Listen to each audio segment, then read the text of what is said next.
अस्सलाम वालेकुम वरहमतुल्लाहि वबरकातुहू। अल्हम्दुलिल्लाह सुम्मा अल्हम्दुलिल्लाह। आज हम ईद की सुन्नतों के बारे में बात करेंगे। ये है कि हमारे दीन की ये खूबसूरती है कि हमारे जो भी ये दिन मनाए जाते हैं या त्यौहार मनाए जाते हैं जो कि इस्लामी कैलेंडर का हिस्सा होते हैं, तो उनको मनाने के लिए हम अपने प्यारे नबी हज़रत मोहम्मद सल्लल्लाहु अलैहि वसल्लम की सुन्नतें मिल जाती हैं कि आप वसल्लम ने उस दिन को किस तरह से गुजारा। तो इससे हमें एक चीज़ ये भी वाज़ेह हो जाती है कि क्या जो आजकल के दौर में बहुत सारे दिन मनाए जाने लगे हैं, तो उसका तरीक़ाकार हम कहाँ से ले लेते हैं? तो इस सिलसिले में भी सोचने की बहुत ज़रूरत है। तो इसलिए मैंने ये ज़रूरी समझा है कि हम ईद की सुन्नतों को डिस्कस करें। इसलिए कि हमारी नौजवान नस्ल या हमारे इर्द-गिर्द बहुत सारे ऐसे दिन मनाए जाने लगे हैं जिसकी वजह से लोग इन सुन्नतों को भूलते जा रहे हैं और वो फिर ईद के दिन को बहुत बड़ दिन समझते हैं और वो समझते हैं कि इस दिन क्या कुछ करना है या नहीं करना, उनको बहुत सारी चीज़ों में कन्फ्यूजन हो रही होती है। तो इस सिलसिले में मैं अपनी बहनों की भी रहनुमाई करना चाहूँगी कि वो देखें कि हमारे प्यारे नबी हज़रत मोहम्मद सल्लल्लाहु अलैहि वसल्लम ईद का दिन किस तरह से गुजारते थे। इसलिए कि फ़राइज़ के बाद सबसे ज़्यादा सवाब जिस चीज़ का होता है वो सुन्नत पर अमल करने का होता है। तो और सुन्नत यकीनन आप सल्लल्लाहु अलैहि वसल्लम के तो ज़िंदगी आप सल्लल्लाहु अलैहि वसल्लम की तो पूरा मामलात ही यानी खुल्कुल कुरान थे। यानी आप बिल्कुल कुरान ही के ताबे आप सल्लल्लाहु अलैहि वसल्लम की पूरी ज़िंदगी थी। तो इंशाअल्लाह पहले हम सुन्नत को देखेंगे और उसके साथ ही हम कुरान पाक का हुक्म भी देखेंगे, कुरान पाक में उन आयात को भी देखेंगे। तो दुआ करते हैं कि अल्लाह ताला इस सिलसिले में हमारी मदद फरमाए, हमारी रहनुमाई फरमाए। तो शुरू करते हैं हम। नहमदुहु व नुसल्ली अला रसूलिहिल करीम। अम्मा बअद, अऊज़ु बिल्लाहि मिनश शैतानिर रजीम। बिस्मिल्लाहिर रहमानिर रहीम। रब्बी शरह ली सदरी व यस्सिर ली अमरी वहलुल उक़दतम मिन लिसानी यफ़क़हू क़ौली वजअल ली वज़ीरम मिन अहली रब्बि ज़िदनी इल्मा। आमीन सुम्मा आमीन। इसमें अगर हम देखते हैं तो हमारी सबसे पहली सुन्नत मिलती है हमें आप सल्लल्लाहु अलैहि वसल्लम की ज़िंदगी से, वो है ज़ेब ज़ीनत का इख्तियार करना। अगर ज़ेब ज़ीनत का इख्तियार करने के बारे में अगर हम देखते हैं तो ज़ेब ज़ीनत में हमारे क्या चीज़ आ जाती है। आप सल्लम की सबसे पहले तो हम हदीस को देखेंगे, फिर कुरान पाक की आयत देखेंगे और उससे इंशाअल्लाह हमें अंदाज़ा हो जाएगा कि इसमें सबसे पहली चीज़ है ज़ेब ज़ीनत का इख्तियार करना इंशाअल्लाह। और उसमें हमारी हदीस को मफ़हूम हमारे सामने है। इब्न अब्बास रज़ी अल्लाह ताला अन्हा से रवायत है कि आप सल्लल्लाहु अलैहि वसल्लम ईद के रोज़ सुर्ख धारियों वाली चादर पहना करते थे। और इसी तरह हमें जुमे की सुन्नतों से भी अंदाज़ा होता है कि आप सल्लल्लाहु अलैहि वसल्लम जुमे वाले दिन गुस्ल फरमाते और ख़ास अपने लिबास का एहतमाम फरमाते थे। अगर हम ये आप वसल्लम की सुन्नत के साथ ही हम सूरह अराफ की आयत नंबर 26 को देखते हैं और उसमें अल्लाह ताला फरमाते हैं कि ए औलाद आदम, हमने तुम पर लिबास नाज़िल किया और जो तुम्हारे जिस्म के काबिल शर्म हिस्सों को ढांके और तुम्हारे लिए जिस्म की हिफाजत और ज़ीनत का ज़रिया भी हो, और वो बेहतरीन लिबास तकवा का लिबास है। यानी हमारे दीन की खूबसूरती देखिए कि सबसे पहले तो हमें गुस्ल करना है, अच्छा लिबास पहनना है और लिबास में हमारे लिए क्या-क्या शराइत हैं और कैसा लिबास होना चाहिए उसका हमें कुरान पाक की आयत से उसकी वजाहत होती है। और उसमें ये जो ऐसा लिबास पहना जाए जो हमारे जिस्म के काबिल शर्म हिस्सों को ढांके और हमारे जिस्म की हिफाजत भी करे, ज़ीनत का ज़रिया भी हो और बेहतरीन लिबास तकवा का लिबास है। और तकवा से मुराद ये है कि जिससे हमारी मुस्बत सोच और हमारे किरदार की एक पुख्तगी जिससे नज़र आए। और इसमें बारीक लिबास का पहनना या तंग लिबास का पहनना जो है वो यानी बहुत ही उसकी हमारे दीन में उसकी गुंजाइश नहीं है। और इसके बारे में भी आता है कि ख़वातीन के लिए कि जो लिबास पहन के भी नंगी नजर आती हैं तो वो जन्नत की खुशबू को भी ना पा सकेंगी। तो ये बहुत सोचने की ज़रूरत है और अपने लिबास का बहुत एहतमाम करने की ज़रूरत है इस सिलसिले में। और फिर इसी तरह सूरह अराफ की आयत नंबर 31 से हमें पता चलता है कि अल्लाह ताला फरमाते हैं कि ए बनी आदम, हर इबादत के मौके पर अपनी जीनत से अपने अपने आप को जीनत से आरास्ता करो और खाओ पियो और हद से तजावज ना करो। अल्लाह हद से बढ़ने वालों को पसंद नहीं करता। तो इसी सूरत की आयत नंबर 31 का ये तर्जमा मैंने आपके सामने पढ़ा है। और हमने ज़ेब ज़ीनत इख्तियार कब करनी है? जब हमने इबादत करनी है। और उसमें भी हमने क्या है कि इबादत के सिलसिले में और यानी जिस तरह जुमे पे खास तौर पर एहतमाम करने का जिक्र है और इसी तरह ईद पर भी है, लेकिन हम देखते हैं कि हमारी ख़वातीन ये जो है ना इन चीज़ों पे फोकस नहीं करती। उनकी ज़ेब ज़ीनत के औकात ही कुछ और होते हैं। कहीं बाहर जाना है या कोई आ रहा है तो उस सूरत में ही वो अपनी ज़ेब ज़ीनत का एहतमाम करती हैं। और फिर हमने ये भी देखना है कि क्या हमारी ज़ेब ज़ीनत में चीज़ें क्या शामिल हैं। यानी हमें कुरान पाक से ही पता चलता है कि ज़ेब ज़ीनत में एक है अच्छा लिबास यानी तकवा वाला बाहया लिबास, उसके बाद नंबर 2 पे मसवाक और नंबर 3 पे खुशबू आता है। और खुशबू के सिलसिले में भी ख़वातीन को कुछ थोड़ी सी एहतियात भी बताई जाती है कि जहाँ पे वो बहुत गैदरिंग में जा रही हैं या जहाँ मर्द से हजरात हो करीब हों तो उस सूरत में भी खुशबू से भी परहेज करने की ज़रूरत है। तो उसमें फिर हमारे पास अच्छा लिबास और मसवाक रह जाता है। लेकिन अगर हम देखते हैं कि हमारी ख़वातीन ने इस सिलसिले में अपने ऊपर बहुत ज़्यादा बोझ डाल लिया है और बहुत वो इस सिलसिले में मुश्किल में पड़ी रहती हैं हर वक्त और क्या-क्या कुछ वो लगाती हैं, पहनती हैं।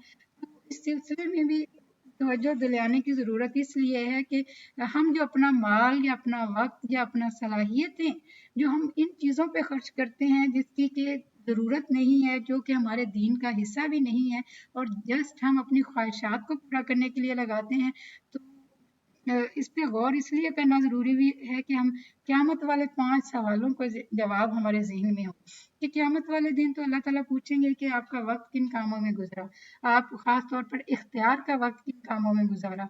फिर आगे पूछा जाता है कि जो माल कमाया वो कहाँ से कमाया और कहाँ खर्च किया और जो इल्म सीखा उस पर अमल किया कितना किया। तो इसलिए जो हमारा माल या हमारा वक्त या हमारी सलाहियतें ये हमारे पास एक तरह से अल्लाह ताला की अमानत है और इसके बारे में हमसे पूछा जाएगा। इसलिए इस चीज़ पे तवज्जो दिलाने की ज़रूरत है कि आप सल्लल्लाहु अलैहि वसल्लम की सुन्नत को देखने की ज़रूरत है कि आप ईदैन पर और जुमे के वक्त और नमाज के लिए खासी तौर पर अपने लिबास का एहतमाम फरमाया करते। तो हमें भी इन्हीं मौक़ों को बहुत खूबसूरत बनाने की ज़रूरत है। और उसके बाद ये है कि फिर नमाज ये हम जो ज़ेब-ओ-ज़ीनत ख़वातीन इतनी इख्तियार करती हैं तो ईदगाह जाने की भी बहुत ज़्यादा हमें फ़ज़ीलत मिलती है इसमें कि आप सल्लल्लाहु अलैहि वसल्लम ने फरमाया है कि अपनी ख़वातीन को भी ईदगाह लेके जाएँ। और इसमें ये है कि अगर उन्हें नमाज़ पढ़नी है तब भी, अगर नहीं भी पढ़नी है, अगर दूसरी सिचुएशन में भी हैं और उन्होंने नमाज़ अदा नहीं करनी, तो उस सूरत में भी उन्हें मस्जिद ले जाने के लिए कहा गया है ताकि वो वहाँ इज्तिमाई दुआ में शामिल हो सकें, वो खुतबा सुन सकें। और लेकिन इसमें भी मुझे ख़वातीन के मामलात में बहुत सुस्ती नज़र आती है और मेरे अपने हल्का अहबाब में बहुत सी ख़वातीन ऐसी हैं जो ईद की नमाज़ पढ़ना ज़रूरी ही नहीं समझती। जबकि यही चीज़ें हमारी आखिरत में काम आनी है और इन्हीं चीज़ों ने हमें आखिरत में कामयाब करना है। तो बहुत ज़रूरी है कि हम अपने मामलात को देखें और हम इस चीज़ को पे तवज्जो फरमाएँ। और उसके बाद है ज़िक्र अज़कार जिसमें तकबीरात का पढ़ना और तकबीरात का पढ़ना बहुत ही खूबसूरत है। अगर आप ज़ाती तौर पर भी इसका तजर्बा करके देखें कि हमें दोनों ईदैन पर तकबीरात पढ़ने के लिए कहा जाता है। और जैसे-जैसे हम इन तकबीरात को पढ़ते हैं तो हमारे अंदर अल्लाह ताला की एक बड़ाई और एक अज़मत का एहसास हमें महसूस होता है। और जो चीज़ हम कसर से पढ़ते हैं वो हमारे यानी एक ज़ुबान उसकी एक आदी हो जाती है और हम उसको यानी अनकॉन्शियसली भी उसको पढ़ते रहते हैं। तो बहुत ज़रूरी है कि हम इन दिनों में तकबीरात पढ़ने का एहतमाम भी करें।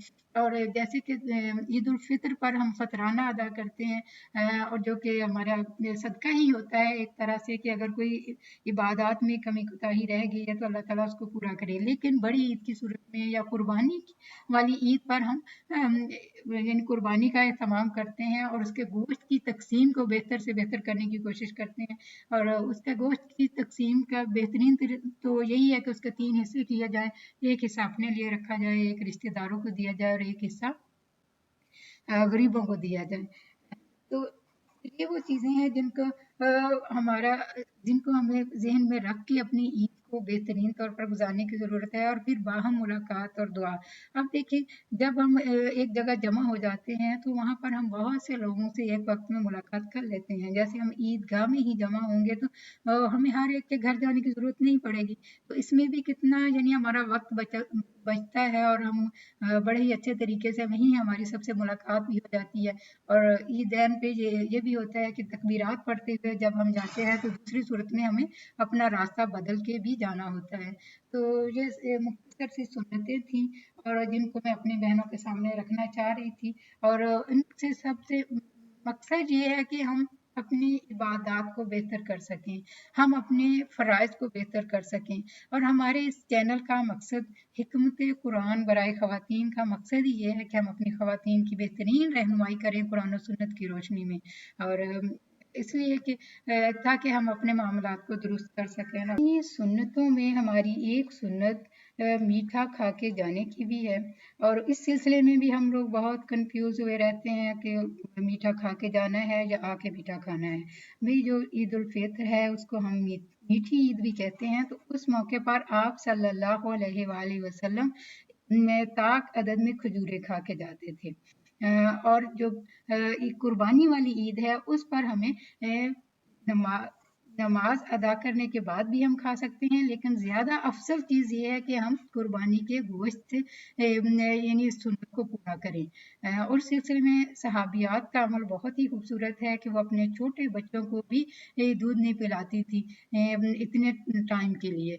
तो हमें ये चीज़ भी हमारे ज़हन में बिल्कुल क्लियर होनी चाहिए। और फिर इसमें भी हम बहुत ज़्यादा इसराफ़ करते हैं। और इससे पहले जब मैंने एक आयत आपके सामने रखी तो उसमें अल्लाह ताला फरमाते हैं कि हर इबादत के मौके पर ज़ीनत इख्तियार करो, खाओ पियो और हद से तजावज़ ना करो। अल्लाह हद से बढ़ने वालों को पसंद नहीं करता। तो इस सिलसिले में भी आप सल्लल्लाहु अलैहि वसल्लम का तरीका हमारे सामने है कि आप 1 खजूर या 3 खजूर या 5 यानी ताक अदद में खजूरें खा के आप नमाज के लिए जाते थे। जबकि हमारी बहनें मीठा बनाने में या मीठी डिशेज़ बनाने में ही इतना वक़्त लगा देती हैं कि वो फिर बाकी जो काम करने के हैं, जो इबादत हैं, जो फ़राइज़ और सुन्नतें हैं, उसमें फिर वो पीछे रहती हैं। तो बहुत ज़रूरी है कि हम अपने मामलात को एक हद में लाएँ और सुन्नतों को पूरा करें, अपने फ़राइज़ को देखें, ताकि हम अपनी आखिरत को बेहतर बना सकें। और इस सिलसिले में अगर मज़ीद और उम्मीद करती हूँ कि बहनें इस सिलसिले में एहतियात करेंगी, ना तो ज़ेब ज़ीनत में हद से बढ़ें, और ना ही ये खाने पीने में बहुत ज़्यादा पकाने में और बहुत ज़्यादा इन चीज़ों में अपने वक्त को, अपनी सलाहियतों को ज़ाया करें। और फिर वही आखिर बात करना चाहूँगी कि आखिर क़यामत वाले क्वेश्चंस को अगर हम हर वक्त ज़हन में रखें कि हमसे हमारे माल के बारे में, हमारी सलाहियतों के बारे में, हमारे इल्म के बारे में हमसे वहाँ पूछा जाएगा, तो हमें उसी हिसाब से अपनी सलाहियतों को इस्तेमाल करने की ज़रूरत है।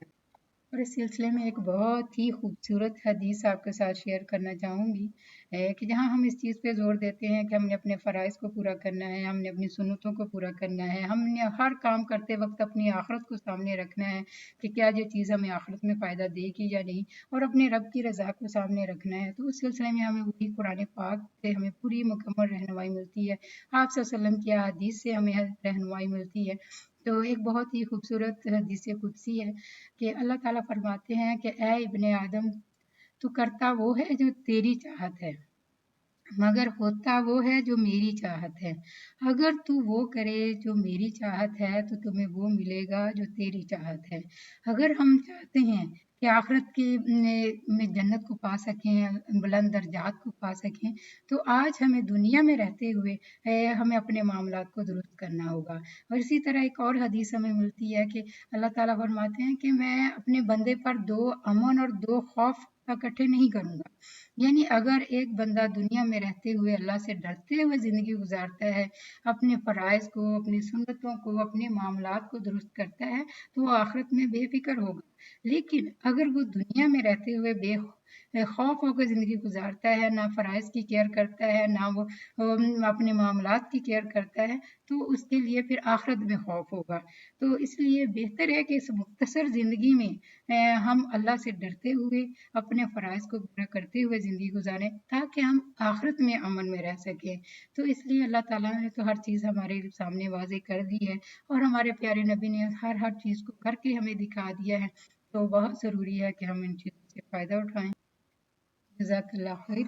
और उम्मीद करती हूँ कि मेरी बहनें इन सुन्नतों को ताज़ा करेंगी, ताकि हमारी आने वाली नस्लें इन सुन्नतों को मज़ीद बेहतर तौर पर पूरा करने वाली बने, और वो हमारे लिए सदका जारिया बने।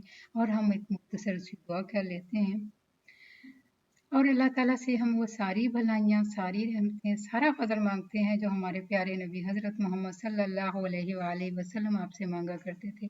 और हम उन तमाम शरूर से पनाह चाहते हैं जिनसे हमारे प्यारे नबी हज़रत मोहम्मद सल्लल्लाहु अलैहि वसल्लम पनाह मांगा करते थे।